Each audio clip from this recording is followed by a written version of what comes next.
بسم الله الرحمن الرحيم، والصلاة والسلام على رسولنا الكريم عليه أفضل الصلاة والسلام.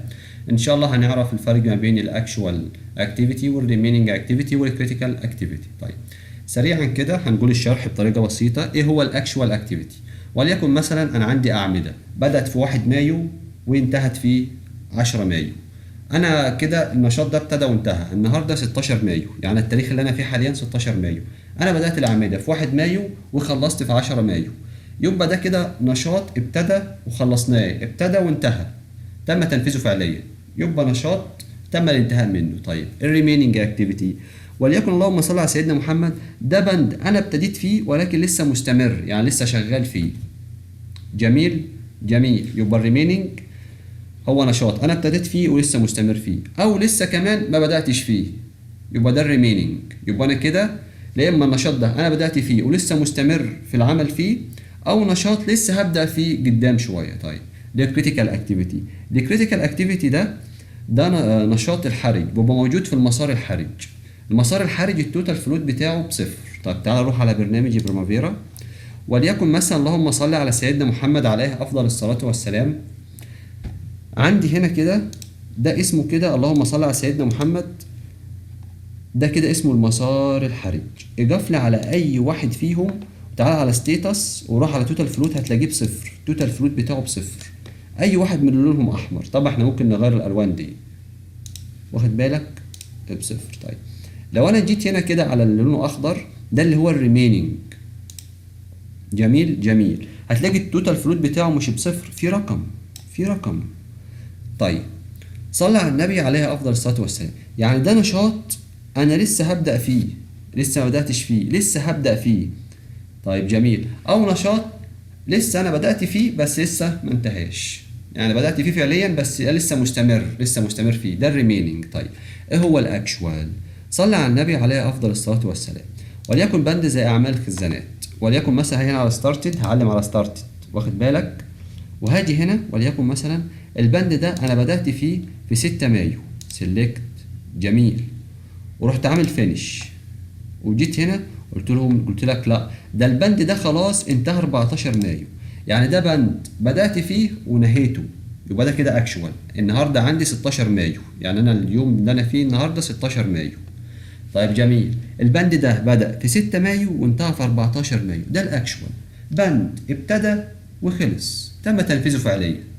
طيب جميل. صلى على النبي عليه افضل الصلاة والسلام. طيب، لو انا جيت هنا مثلا على اعمال البيارات اللي تحتها على طول، بقول لي هنا في 95. ايه ال 95 دول؟ يعني ايه ال 95 ده؟ طيب بص، صلى على النبي. لو انا جيت هنا كده ورحت كاتب اللي هي هنا، خليتها مثلا 95، عفوا مش في الاكشوال، في الاوريجين ديوريشن. انا رحت هنا في الاكشوال، لا هو مش في الاكشوال، في الاوريجين ديوريشن. يعني مثلا اوريجين ديوريشن ممكن اعدلها من هنا او ممكن اعدلها من هنا، خليها 95. ركز معايا في اللي هيحصل.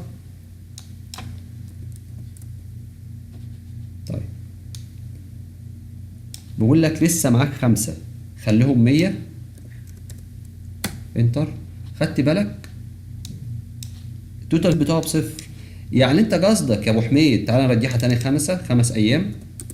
يعني انت قصدك ان المسافة من هنا لهنا عبارة عن 95 يوم، يعني من هنا كده لهنا 95 يوم. طب ما تيجي كده نضيف على الخمس ايام ديت 95 يوم، خليها 100.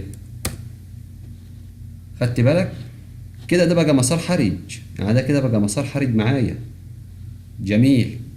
كده يبقى وضحت شوية. التوتال فلوت بقى بصفر.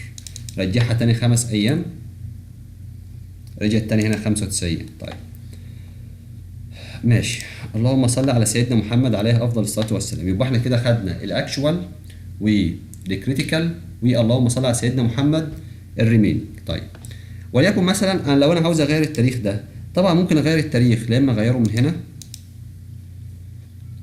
وليكن بس بدل ما تبدا 26 مايو خليها زي ما هي 26 مايو، خليها مثلا 27 مايو او 29 مايو، سيلكت، يس، بدأت 29 مايو. طيب جميل.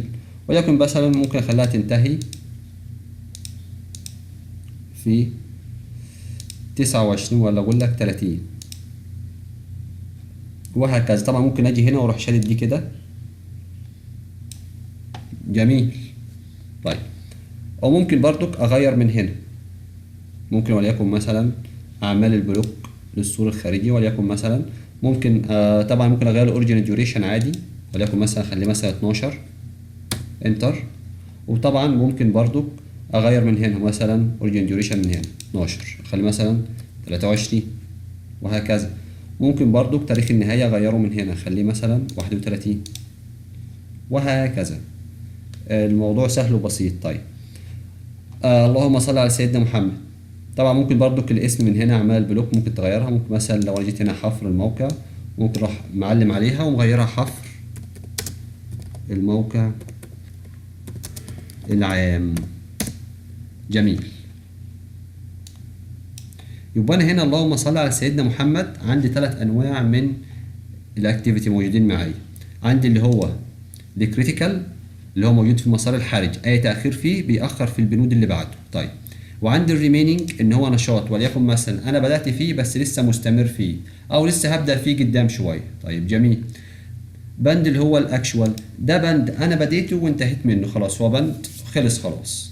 طيب جميل.